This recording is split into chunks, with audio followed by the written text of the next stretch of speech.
Bienvenue à Venosen. C'est une petite et ancienne ferme. L'histoire remonte à 1430. Cependant, maintenant c'est moi, Anne-Marie et Gerhard. La ferme est ici. Et aujourd'hui nous voulons vous montrer tout ce que nous faisons ici à Venosen. Nous voulons vous montrer des plantes que vous pouvez utiliser comme nourriture, que vous pouvez utiliser pour teindre, par exemple, la laine et pour cuisiner. Nous allons aussi vous montrer les tentes que nous avons dans la forêt ici, les appels glamping que nous avons à louer et nous voulons aussi vous montrer un endroit où nous avons des cours où vous pouvez apprendre à vous débrouiller de manière sûre et durable et apprendre à cuisiner avec cette plante, non seulement dans votre cuisine, mais aussi dans la forêt.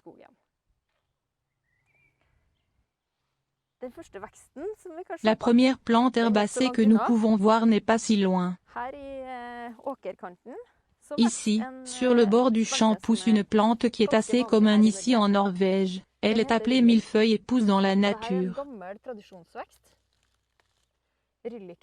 La millefeuille était utilisée comme nourriture dans le passé, peut-être surtout pour la viande. Les feuilles séchées étaient utilisées dans les saucisses, par exemple.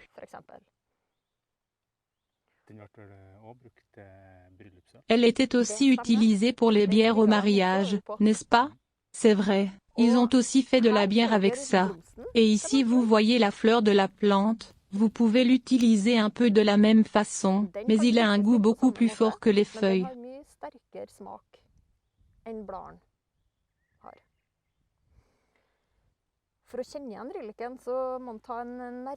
Pour reconnaître la millefeuille, il faut en prendre un, regarder de plus près les feuilles et voir comment elles sortent de la tige de la feuille, poussent de chaque côté de la tige, parfois par paire, mais aussi ailleurs.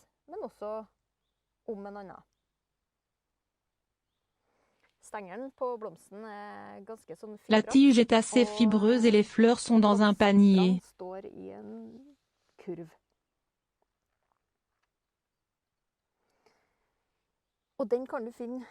Vous pouvez trouver cela presque toute l'année et cela peut être facilement trouvé sur la pelouse juste à l'extérieur de la maison. Vous pouvez essayer un peu sur une salade, par exemple.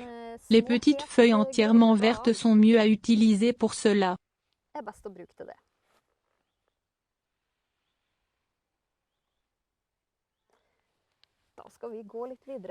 Nous allons maintenant aller un peu plus loin d'ici.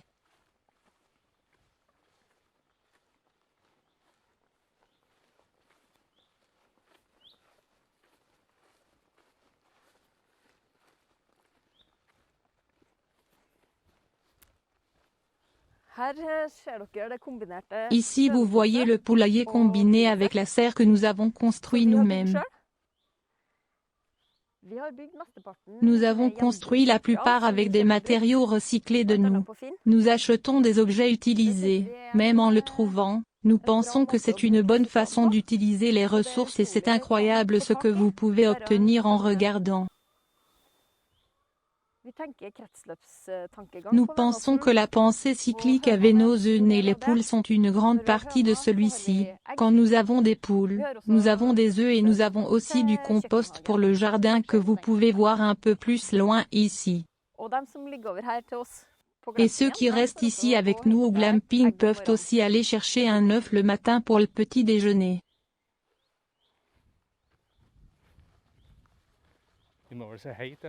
Nous devons saluer les poules. Nous le devons.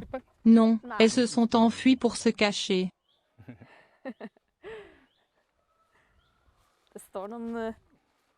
Certaines sont ici en train de manger un peu dans l'herbe. Ensuite, nous passerons un peu de la petite ferme à la nature.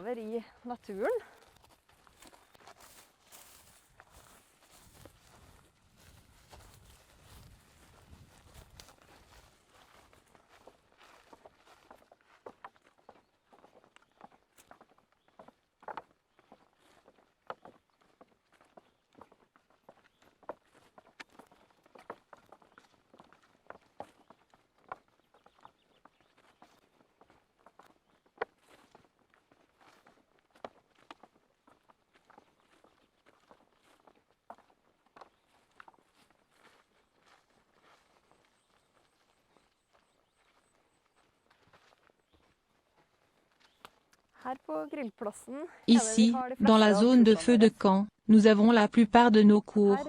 Ici-bas, nous organisons des cours de fourrage, où vous pouvez apprendre comment reconnaître la plupart des plantes herbacées que nous avons en Norvège et comment vous devez les récolter de manière durable.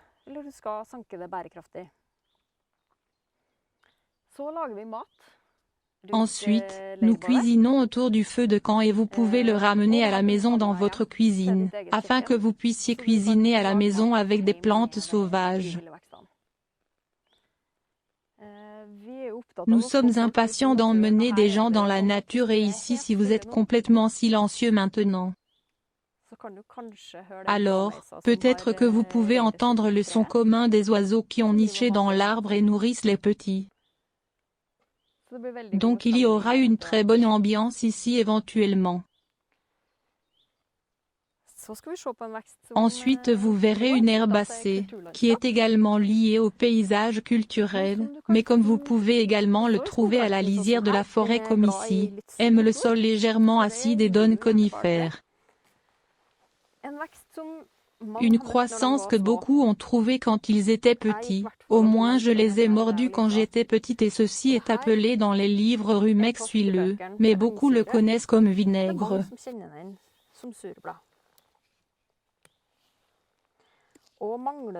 Et si vous manquez de citron quand vous êtes en voyage, vous n'avez pas besoin d'aller au magasin, car la vinaigrette a une forte saveur de citron, une très bonne saveur que vous pouvez utiliser dans, par exemple, une sauce à poisson, pour faire mariner du poisson blanc. Ensuite, vous pouvez couper la vinaigrette finement, la faire frire un peu dans du beurre jusqu'à ce que les feuilles tombent ensemble, puis assaisonner avec du sel et du poivre, ajouter un peu de crème et faire bouillir un peu.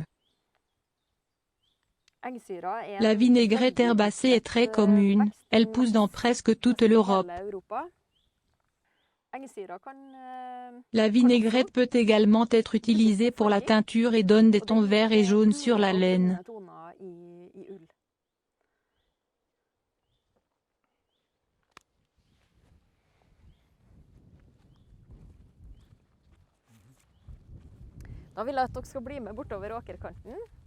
Maintenant, je veux que tu te joignes à nous au bord de la plantation jusqu'à la tente que nous louons.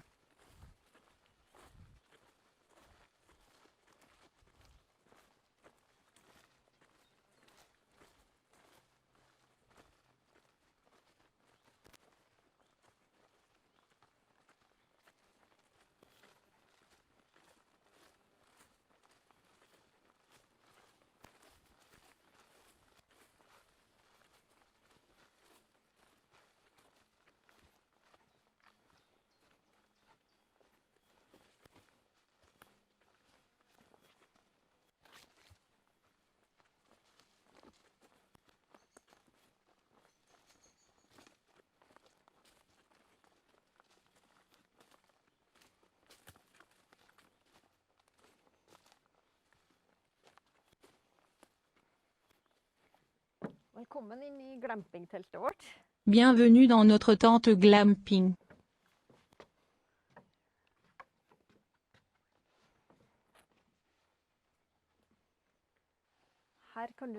Ici, vous pouvez vous allonger et écouter les oiseaux qui sont dans les arbres.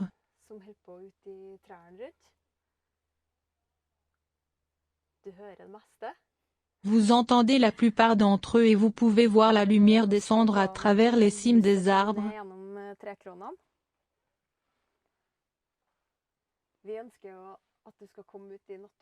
Nous voulons que vous sortiez dans la nature et que vous soyez ici dans le silence et d'être ici sans toute la lumière artificielle dont nous sommes entourés. Trouvez le calme et trouvez votre chemin de retour à la nature. Nous voulons aussi vous donner une preuve de l'endroit où vous vous trouvez quand vous êtes ici. Et nous sommes chanceux de pouvoir vous offrir un goûter incroyablement agréable avec seulement des produits locaux. Nous avons du fromage de Gangsta Gorsisteri, du jus de pomme d'Inderoi Mosteri, et nous avons du café au Verbakken et du pain de Gulbur. fra gulburet.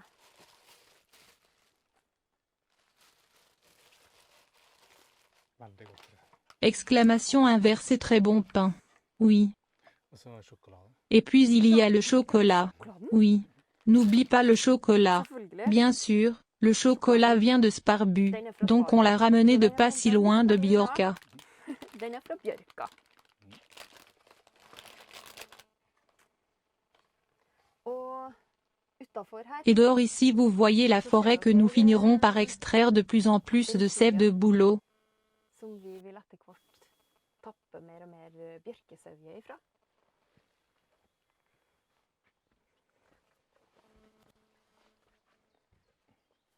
Bjørka har jo vært brukt i uminnelige tider.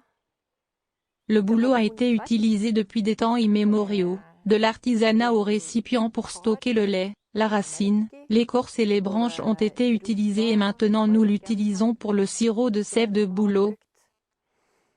Og nå bruker vi det altså til bjørkesevjesirup, vi da.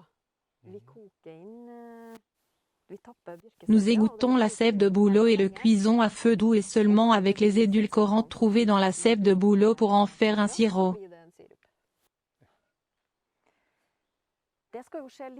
Nous le faisons un peu plus tôt dans l'année, bien sûr, vous voyez qu'il y a une feuille dans les arbres maintenant.